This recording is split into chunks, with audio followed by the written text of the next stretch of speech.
Hello, good day mga ka-homestead. This is Harvey. Ngayon guys, meron tayo dito nakitang isang uri ng shrubs. Ngayon ko lang napansin na kakaibang halaman na to. Parang may katulad siyang kaparehas siyang dahon na alam nyo ba yung parang alim. Pero to, shrubs ang kanyang ang klase ng kanyang halaman. Tapos ang kakaiba guys dito, matinik. Yan, nakakatinik yung pinaka stem niya. Yan.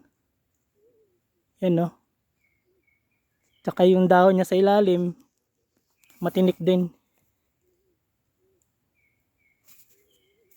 Hindi siya ganun ka-hairy yung dahon niya sa ibabaw, pero may tinik siya sa ilalim.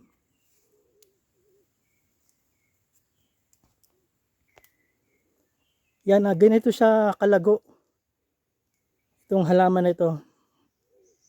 Pero hindi ko alam guys kung anong tawag sa halaman na ito. Kung may nakakaalam sa inyo, paki-identify ang halaman na ito.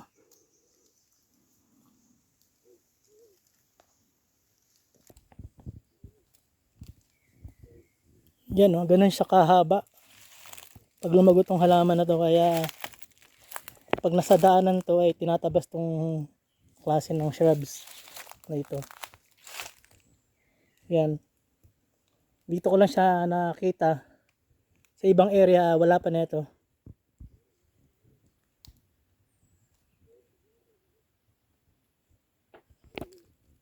Ayan mga ka-homestead, kapag dumikit sa pantalon mo,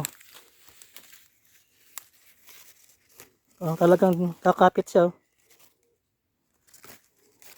Ayan. Ayan mga ka-homestead, paki-comment na lang down below para pasama natin dito sa ating vlogs. Dito lang siya sa gilid ng bangin. Kasi ito yung pinaka root niya, pinaka base ng halaman. Ayan o, marami pala siya o. Doon sa ilalim, sa pinaka base siya tumutubo. Hindi lang isang katawan na to, ang dami oh. Tapos dito meron din. Magkakatabi lang yung mga mother plant niya. Dito. Itong area lang.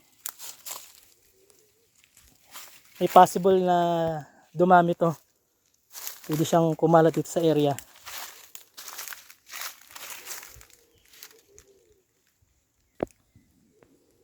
Ayan mga ka-homestead, hanggang dito lang yung ating pag-identify nitong halaman. O sa mga nakakalam dyan, paki-identify na lang po. Yan.